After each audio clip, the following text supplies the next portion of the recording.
Estamos viviendo en los últimos días. Bueno, generalmente la gente, cuando en este tiempo tan agitado habla de últimos días, enseguida, la primera que viene a la mente de cualquier persona es de los últimos días antes de una hecatombe mundial, una guerra mundial, cosas así. No, precisamente los últimos días de este sistema caótico mundial, no de un comienzo. Ya tenemos durante muchos siglos atrocidades y guerras y espanto y epidemias suficientes para pensar que algún día se acabará todo esto. No se acabará la tierra, en la vida, que no se acabará nunca. La creación de Dios en el universo y en la tierra nunca se acabará. Y siempre tendremos la oportunidad de ver y vivir en paz y seguridad la eterna creación humana y el universo. Porque hay miles o cientos de miles, nadie sabe, de planetas como la Tierra, no como la Tierra en esta estructura perfecta de vida, no, preparados para la vida. Billones de planetas con su sistema solar, sus satélites, billones. Nadie sabe. Nadie puede medir el universo. ¿Dónde empieza? ¿Dónde termina? ¿Qué anchura tiene? Nadie. Pero es infinito. Porque el creador del universo, Jehová Dios, es infinito.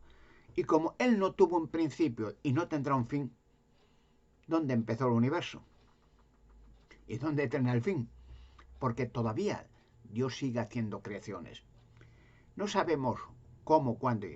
Lo que sí sabemos es que los últimos días son los que estamos viviendo hoy la humanidad. Muchos no lo saben. La gente generalmente vive en miedo, en temor, en angustia. Es lógico. Es lógico. Cuando uno vive en esta inseguridad y estas amenazas constantes de destruir la tierra, de destruir una...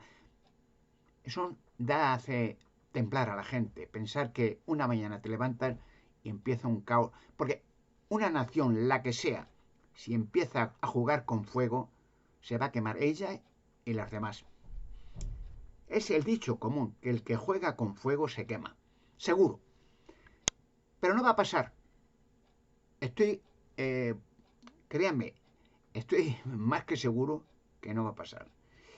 Hubo un tiempo en el pasado en que se jugó con fuego, pero era para bien. Estoy acordándome de dos naciones en la Segunda Guerra Mundial, al final, precisamente fue el final. Gracias a eso fue el final. Hiroshima y Nagasaki. Terrible, ¿no? Pero de no haber sido por esa acción norteamericana, la guerra hubiera continuado más años. Y hubiera habido más muertes en ambas partes que en Hiroshima y Nagasaki. Muchas más muertes. Pero acabó. Y fue capitulación final. Sea con Alemania, que ya estaba acabada completamente, y liberada por Norteamérica, angloamericana, Francia, Rusia, liberada. Y Japón lo mismo. Ya finalmente el emperador Hirohito dijo, no, no, se excusó mucho, no, es que el fanatismo eso es cosa del pueblo, la gente que tiene tradiciones, no, no, yo soy un hombre normal, no, no, no quiero esto que se acabe, ya va, y capituló y se acabó. ¿Y se acabó el qué? Pues la guerra, se acabó la guerra, pero fue la única vez en la historia del mundo en que esa forma de guerra se empleó, pero fue para acabar, no fuera para empezar, porque hubiera sido diferente que hubiera empezado ahí. Aparte que de haber empezado ahí, tampoco hubiera ido una diferencia grande, porque entonces, en aquel tiempo, 1945, solamente el gobierno norteamericano tenía ese poder, los demás no. Estaban experimentando, pero no tenía nadie eso. Fue después. Pero voy a decir una cosa que va a parecer sorprendente. Va a parecer sorprendente. Y yo digo, lo que yo digo, tengo una variación, porque mi trabajo es revelar enigmas y misterios. O sea, no introducirme en ningún tipo de política. No soy un político, soy un investigador privado, con un poder, con un don que Dios me ha concedido de revelar misterios, que es un don. No es mi inteligencia, mi poder o mi sabiduría o la experiencia de años de investigación y estudio, no, no. Es un don. Hay mucha gente en todos los campos, sea en las matemáticas, en la política, sea en la música, en el arte, en lo que sea, que tiene dones. Dones significa un cerebro preparado para tal evento con una superioridad que rebasa los límites. O sea, es un don, es una que él no puede definir. ¿Quién puede definir cómo funciona el cerebro? Nadie. El cerebro tiene una actitud. Recuerdo muchas veces en comentarios, en la música, por ejemplo, que Mozart, de la familia de músicos, alemán, pues con 11 añitos, un niño que todavía iba al colegio, ¿no? Escribía partituras para orquestas filarmónicas musicales, partituras. Un solo músico de una orquesta filarmónica, que es decir, lo mejor de lo mejor en todos los campos musicales, ¿no? Sea en las trompetas, sea en las guitarras, en el trombo, en la batería, lo que quieras. Tienes un hombre o una mujer experimentado de años en un conservatorio. Tienes un hombre que ya con un título que ha demostrado que tiene capacidad para manejar y controlar su instrumento musical. Pero Mozart, con 11 añitos, podía configurar, escribir una partitura, no una, muchas, y dirigir él una orquesta filarmónica. O sea, él corregir cualquier músico de cualquier tema musical que no jugara bien su papel y corregirlo. O sea, entonces dirigía él a hombres y mujeres, que entonces eran hombres solamente, en Alemania, dirigirlos para hacer una sinfonía filarmónica impresionante que se invitaba siempre a la clase social alta de Alemania. Hoy lo ve cualquiera, está claro. En las matemáticas, pues hay hombres, por ejemplo, Einstein o Nikola Tesla, que son los más prominentes en este campo, que ya de jovencito escribía perdón, ecuaciones matemáticas, fórmulas, que bueno, era un juego.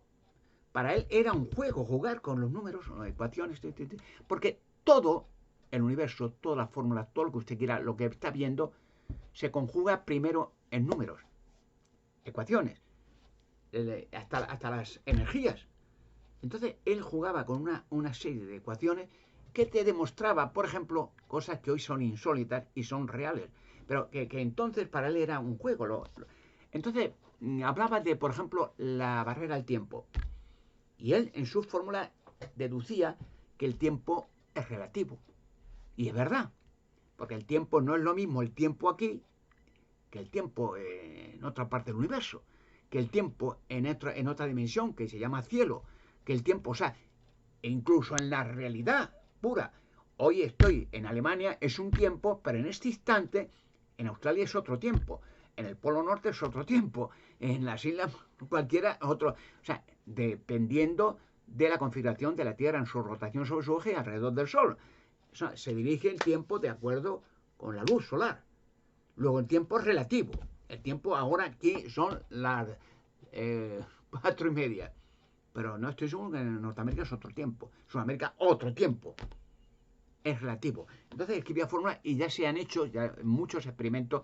De hecho, uno de los más espectaculares fue el experimento Filadelfia en 1943, cuando se pudo, previamente empleando la fórmula del campo unitario, unos sensores, las fórmulas aquellas que era el experimento real, aunque decían, bueno, en 1943 era el tiempo de preparar la invasión a Alemania por Normandía, con todos los aliados, para liberar a Alemania del Tercer Reich. Entonces, un destructor norteamericano, el Dirigen, en el puerto de Filadelfia, Norteamérica, 1943, con la Marina, a ver cómo hacía unos sensores electromagnéticos hacer invisible el radar de ese destructor. Y si el radar no captaba su aproximación, significa que si a un éxito podían aproximarse miles de barcos destructores, portaaviones, hacia los puertos de Normandía, de tal manera que llegaran a un límite en que ya pudieran las avanzadillas del ejército o de los cañones antiaéreos, lo que sea, destruir los muros de contención o búnkeres que había hecho Alemania, porque sabían que ahí iba a empezar la invasión o la liberación de Alemania. Pues fue un exitazo porque en ese 1943 se consiguió hacer desaparecer en la barrera del tiempo al destructor G con la Marina, pasarlo a otro puerto a Filadelfia, revolverlo otra vez a Filadelfia y desaparecer mucho más, que he dicho muchas veces, ya lo verán, que muchos fueron transferidos al pasado, a Francia, Louis Chateau, otros al futuro, otros a Marte. Bueno, pues muchas cosas de estas dieron capacidad de genialidad a Einstein. Pero para él era un hombre muy simple, para él era un juego, no le daba mucha importancia, no daba grito de euforia. Y entonces en el arte, Rembrandt, Van Gogh, Toulouse-Lautrec, son cientos de pintores excelentes. Era un don. Para aprender la pintura hace falta estar en un conservatorio. Gente, todo el mundo puede pintar, pero si no eres un genio, no lo llevas, nunca pintarás nada que sea atractivo. Hay que conjugar los colores y la incentiva del cerebro para saber plasmar en un dibujo realidad y entusiasmo. Pero claro, si no sabes pintar, pues pinta rojo, amarillo y tal, y sale verdaderamente un... Pero nadie es pintor profesional, sino los genios. Pero yo soy en este campo, con la ayuda de Dios, genial, porque yo de niño ya sabía cosas, pero yo no les daba mucha importancia. Es decir, yo sabía que había gigantes entre rocas, pero ¿quién me lo había dicho a mí? Yo no lo entendía. Yo lo sabía, yo veía rocas y además yo de niño conocía que había código de barras, que era... ahora he hecho muy popular hace años que muchas rocas, todo el mundo, de acuerdo con mis vídeos de hace muchos años, va plasmando y va investigando su campo en diferentes partes de la Tierra y ve rocas especiales muy extrañas con códigos de barras plasmados. Son alineaciones de henduras perfectamente alineadas en una roca, con diferentes formatos. Pero yo de niño lo sabía dónde estaba la cueva de Hércules, sabía dónde estaban gigantes dinosaurios en rocas, gigantes nefelín y mil cosas más. Y la cueva de Hércules, sobre todo. Pero yo no me daba importancia, lo veía normal, no me entusiasmaba de decir, bueno, yo miraba las rocas y sentía esa impresión de ahí el cuerpo, como si lo estuviera viendo, tocándolo. Y hay un cuerpo, no unos miles de gigantes. Pero vamos al punto. Hoy en día el mundo está viviendo en miedo, en temor, es lógico. Pero voy a decirle una cosa, voy a hacer una cosa. Ni él, ya sabe que en internet hay precaución de no a ponerse de una o parte de ninguna parte política, no. Hablo en general, digamos, un poco filosofando, ¿no? Que el que sea, y ya pueden entenderme, a buen entendedor con pocas palabras, el dictador que sea, por muchas amenazas que haga, quien sea, de cualquier país, que pueda decir yo tengo armamento de destrucción masiva y puedo, amenaza siempre se amenaza. Pero y entonces voy a hacer esto y voy a emplearlo. No lo podrá emplear nunca. Nunca lo podrá emplear. ¿Por qué? Sí lo tiene. Tiene materia, digamos. Es como, digamos, en un país invadido, lo que sea, hay material bélico destruido. Sí, hay material bélico, está destruido. No vale para nada. Es un montón de chatarra almacenado en varios sitios y abandonado, ¿no? Todavía hay carros de guerra y cosas de la Primera Guerra Mundial y minas enterradas todavía. Pues no tiene nada. Y no va a funcionar ninguno. Las pruebas que puedan hacerse de este material de destrucción masiva, ya me entiende, pues puede, sí, salir de acuerdo con el combustible que tiene. Llegará un momento que el combustible se para y va para el mar. Y nunca hará colisión con nada. No va a funcionar ninguno. ¿Por qué? Vuelvo a pensar en el tema que les he dicho hace un rato, la barrera del tiempo.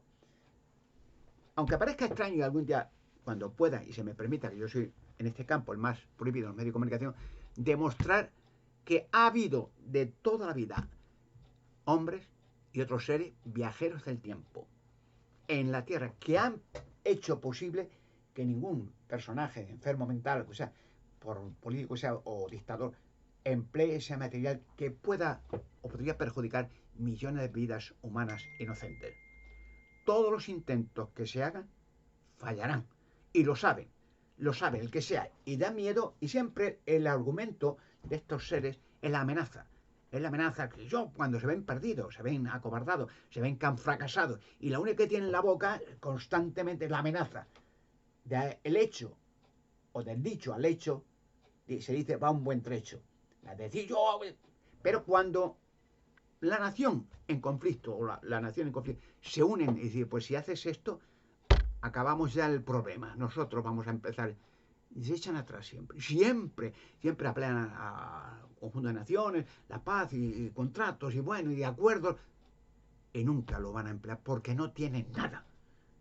Y lo que he dicho siempre se ha cumplido. Cualquier cosa que he dicho, ahora estamos viviendo los últimos días de un sistema satánico mundial. Se acaba este sistema y de aquí en adelante, de muy pronto, una liberación grandiosa va a acontecer en la humanidad y vamos a vivir unos y otros, sin nacionalidad, sin raza, sin odios, para siempre, en paz con los animales, aves, porque la creación de Dios está hecha para siempre. El conflicto que ha sucedido ahora es un conflicto que ¿quién lo promueve? Lo dice en la Sagrada Escritura. Satanás, el gobernante de este mundo, un demonio, que son ángeles caídos que fueron echados de su lugar de creación, los cielos, que es otra dimensión, no es un planeta, hacia la tierra. Aquí están siendo apresados, encarcelados y aquí van a ser eliminados. Aquí empezaron su mal y la ira contra la creación de Dios maravillosa y aquí van a acabar pronto.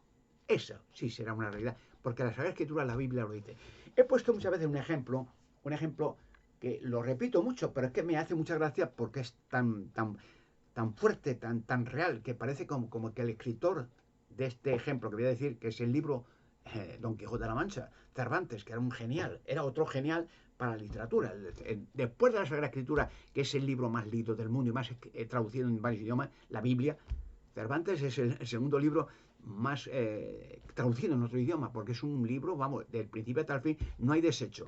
Es un genial, no, hombre, en castellano antiguo escribió el Quijote con unas metáforas que parecen de hoy, que el tío vivía, lo ha escrito para siempre. No es un libro antiguo con frases antiguas y cosas, no. Y hay una frase muy interesante que me hace recordar lo que está pasando en la Tierra. Y es la siguiente, que lo digo muchos amigos, colaboradores, que tengo muchos, gracias a Dios, en varias partes del mundo, de país de habla hispana, no solo en España. Bueno, pues él dijo un detalle hablando de Don Quijote de la Mancha con su ayudante Sancho Panza.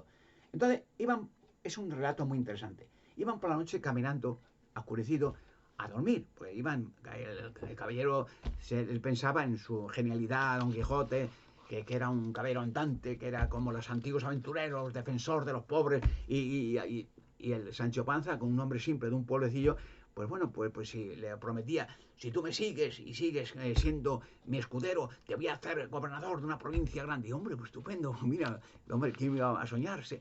Y bueno, y en una noche ya, en sus andanzas, iba hacia una aldea pequeña. En las aldeas, en la Edad Media, incluso hoy en algunos pueblos de Castilla-La Mancha, en Andalucía o en Norte de España, que hay pueblos pequeñitos que raramente vienen en un mapa, son pequeñas poblaciones, a lo mejor con 200 habitantes, tal, y no vienen muchas veces en el tienes un mapa muy específico de España para decir ese pueblo tal, o esa carretera, pues a veces son senderos muchas veces.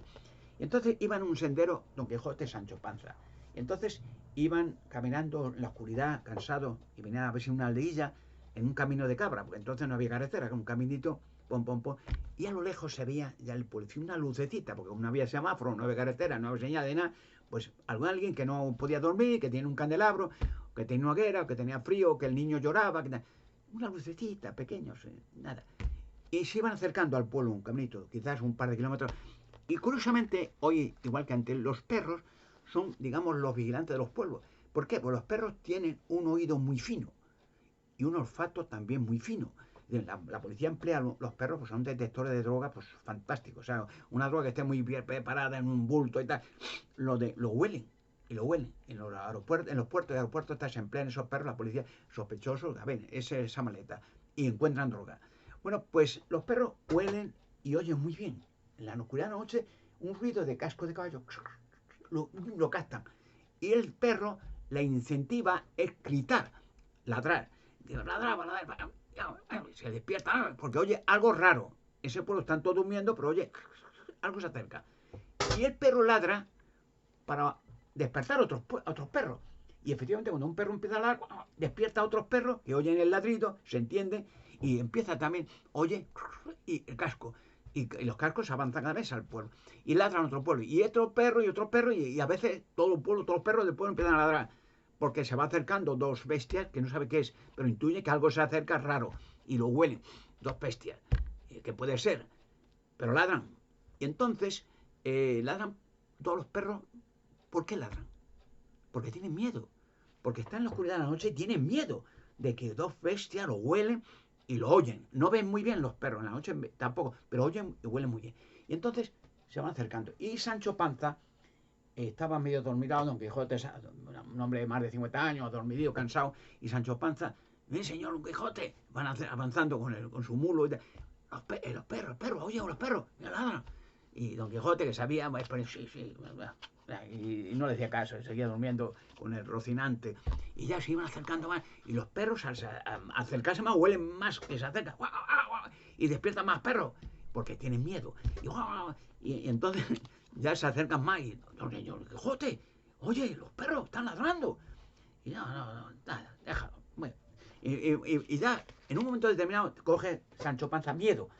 Y entonces dice a Don Quijote, Don Quijote, mi señor Don Quijote, los perros están ladrando, tengo miedo. Y se queda mirándole Don Quijote y dice, deja, Sancho, no tengas miedo, deja que los perros ladren cada vez más fuerte. Eso es señal de que nos vamos acercando. ¿Entienden la semáfora? Cuando esta gente ladran, gritan, amenazan, es porque el miedo que tienen de que, digamos, para ellos el enemigo se va acercando. ¿Entiende la semáfora lo que está pasando hoy?